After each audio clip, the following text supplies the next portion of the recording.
एक panel discussion के दौरान डीआरडीओ के चीफ से सवाल किया गया कि भारत अग्नि 6 मिसाइल का टेस्ट क्यों नहीं कर रहा है।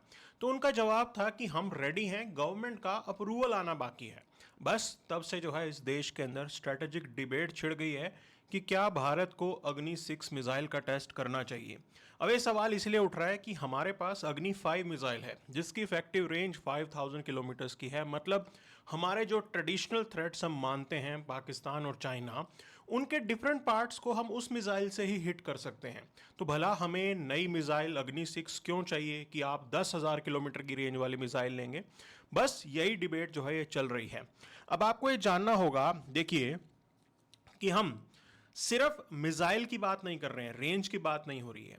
इसके साथ जो और डिस्कशन है वो MIRV टेक्नोलॉजी की भी है, यानी कि multiple independent re entry vehicle. मतलब आपकी मिसाइल में ये कैपेबिलिटी होनी चाहिए कि आपकी सिंगल मिसाइल 5, 6, 7 डिफरेंट टारगेट्स को डिस्ट्रॉय कर सके, एंगेज कर सके। तो हम जो अग्नि 6 का टेस्ट करेंगे उसके अंदर हम रेंज के साथ साथ ये MIRV को भी इंडक्ट करने वाले हैं। उस पर भी अलग डिबेट चल रही है कि वो भला हमें क्यों चाहिए। तो आपको एक बात समझनी होगी कि देखिए, ये मिसाइल आपको इसलिए चाहिए क्योंकि फर्स्ट स्ट्राइक के बाद आपके पास सेकंड स्ट्राइक की भी कैपेबिलिटी होनी चाहिए।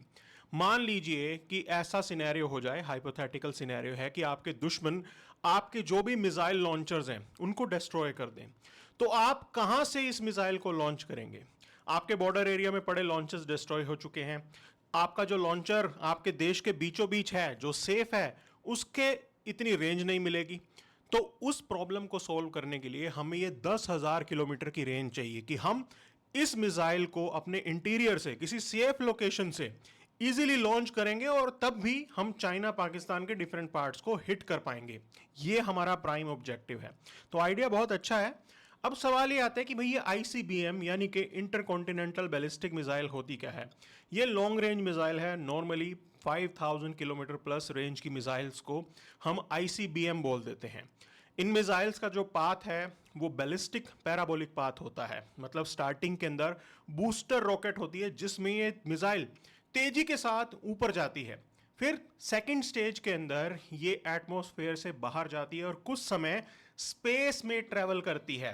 बस स्पेस ट्रेवल के बाद ये वापस अपने टारगेट की तरफ डाइव डाउन करेगी और जब ये तब डाइव डाउन करती है तब हाइपरसोनिक स्पीड पे होती है। हाइपरसोनिक यानी कि 5 मैक से ज्यादा की स्पीड, उससे जो है ये डाइव डाउन करती है। अब इंपॉर्टेंट पॉइंट जो आपको ये समझना है कि भाई हमें इतनी हाई स्पीड की क्या जरूरत है। आप देखिए, दुश्मन के पास मिसाइल डिफेंस सिस्टम आ चुका है, कंट्रीज के पास इंटरसेप्टर्स हैं और उसके चलते वो आपकी मिसाइल को रोक देंगे, बीच में ही डिस्ट्रॉय करेंगे। लेकिन अगर आपकी मिसाइल इस हाइपरसोनिक स्पीड पे आ रही होगी तो इंटरसेप्शन पॉसिबल नहीं होगा। तो हमें वो कैपेबिलिटी भी यहां पे एनहांस करनी है। ये जो मिसाइल्स होती हैं ये कॉन्टिनेंट्स तक कवर कर सकती हैं और अगर आपका न्यूक्लियर वॉर हो गया है उस केस के अंदर आपके पास ये कैपेबिलिटी होना बहुत ज़्यादा ज़रूरी हो जाता है। तो भारत डेफिनेटली इस डायरेक्शन में आगे बढ़ रहा है। दुनिया जहाँ जा रही होती है आपको उसी तरीके से तैयारी करनी होती है। जहाँ तक सवाल है इसकी स्पीड का, तो देखिए, जब हम बात करते हैं हाइपरसोनिक, नॉर्मली 5 मैक्स से ज़्यादा को हम जो है हाइपरसोनिक बोल देते हैं। लेकिन ये मिसाइल जो है जब ये वापस डाइव डाउन करेगी तो ये 10 मैक तक की स्पीड को टच कर लेगी। अब 10 मैक का मतलब ये होता है 10 times the speed of sound.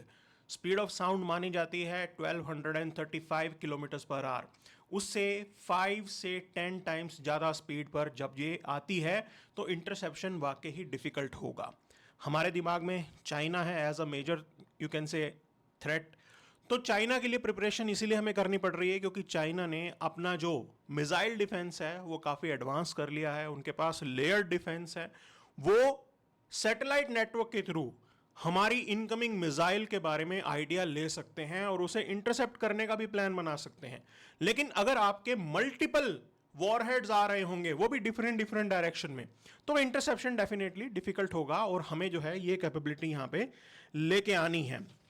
अब सवाल है कि भाई अग्नि मिसाइल के कौन से वेरिएंट में हमने लेटेस्ट टेस्ट किया है। देखिए, हमारी गवर्नमेंट ने ये नहीं बताया है कि हमने जो रीसेंट अग्नि मिसाइल पर MIRV टेस्ट किया है वो अग्नि 5 का है। बस स्पेकुलेशंस है कि डेफिनेटली ये अग्नि 5 का होगा। अग्नि के हमारे पास डिफरेंट वेरिएंट्स हैं, अग्नि 1, 2, 3, 4, प्राइमरीली 700 किलोमीटर से लेके 3500 किलोमीटर की रेंज की मिसाइल्स हैं, जिसके अंदर अग्नि 1 हमने डेफिनेटली पाकिस्तान को ध्यान में रख के डिज़ाइन की थी। फिर आप मान सकते हैं कि उसकी रेंज को थोड़ा एक्सटेंड किया, मतलब हमारे दिमाग में थोड़ा चाइना को भी आ गया, और अग्नि 2 और 3 उसके अराउंड है। अग्नि 4 के अंदर हमने उस मिसाइल की सर्वाइवेबिलिटी पे काम किया कि इसको इंटरसेप्ट करना इतना आसान ना हो, उसके पाथ को, उसकी टारगेटिंग को इंप्रूव किया गया। और फाइनली अग्नि 5 में हमने रेंज को फर्दर एक्सटेंड किया और इसे आईसीबीएम बना दिया गया, यानी कि inter continental ballistic missile, 5000 plus kilometre की रेंज। और अग्नि 6 पर अब बात हो रही है, जिसके अंदर हम रेंज के साथ साथ एमआईआरवी टेक्नोलॉजी को जो है इंडक्ट करेंगे, और ये एक एडवांस्ड वर्जन होगा जो आज के डेट में आपको चाहिए ही चाहिए। अब यहां पर क्रिटिक्स बोलते हैं कि भाई आप क्यों पैसा वेस्ट कर रहे हो, अग्नि 6 की हमें क्या जरूरत है। दूसरी तरफ जो वेस्टर्न कंट्रीज हैं, जब ये सुनेंगे कि हमारी अग्नि 6 मिसाइल की रेंज 10,000 किलोमीटर की है, तो यूरोपियन कंट्रीज अलार्म हो जाते हैं, क्योंकि उसका मतलब ये होगा कि अब यूरोप भी भारत की रेंज में आ जाएगा। तो वो एक तरीके से थ्रेट उनके लिए भी इंक्रीज होता है, तो वहां से भी जो है थोड़े नेगेटिव कमेंट्स आने लगेंगे। बट इन बातों को छोड़िए, ये हमारे लिए हमारे डिफेंस का बिल्कुल इंपॉर्टेंट अंग है, और इसके थ्रू हम स्ट्रेटेजिक सिग्नलिंग कर रहे हैं कि भाई देखो, भारत के पास बिल्कुल कैपेबिलिटी है, हमने अपना डॉक्ट्रिन चेंज नहीं किया है, हम क्रेडिबल मिनिमम डिटरेंस की बात ही करते हैं। लेकिन उसके लिए जैसे फ्यूचर के थ्रेट होंगे, उसके साथ साथ आपको भी प्रिपेयर करना होगा। चाइना अपनी जो है नेवल पावर को एक्सपैंड कर रहा है, हमें वो भी कंसीडर करना होगा। हमारे पास जो है मिसाइल डिफेंस सिस्टम जितना सोफिस्टिकेटेड हो सके, जितना एडवांस्ड हो सके, उतना अच्छा है। दुनिया जिस डायरेक्शन में जा रही है, आपको वैसा करना ही करना है।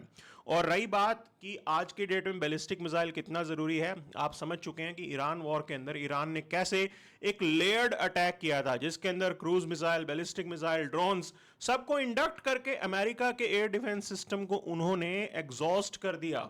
फ्यूचर में भी लड़ाइयां ऐसे ही लड़ी जाएंगी। अगर दुश्मन ने आपका एयर डिफेंस सिस्टम एग्जॉस्ट कर दिया, आपके टारगेटेड, आपकी लोकेशंस को टारगेट कर दिया, तो फिर आपकी तरफ से रिटेलिएशन कैसे होगा। हम इस रेंज की मिसाइल को फर्दर एडवांसमेंट पे लेके जाएंगे, और आप ये मान के चलिए कि हम इसे सबमरीन लॉन्च्ड भी बना सकते हैं, कि एक ऐसी सबमरीन लॉन्च मिसाइल जिसकी रेंज 10,000 किलोमीटर्स की होगी। तो ये बहुत ही फ्यूचरिस्टिक गोल डेफिनेटली हो सकता है, लेकिन हमारे पास इतनी रेंज और कैपेबिलिटी तो होनी ही चाहिए कि भारत के इंटीरियर में किसी सेफ लोकेशन से हम अपने दुश्मनों के अलग अलग शहरों और पार्ट्स को टारगेट कर सके।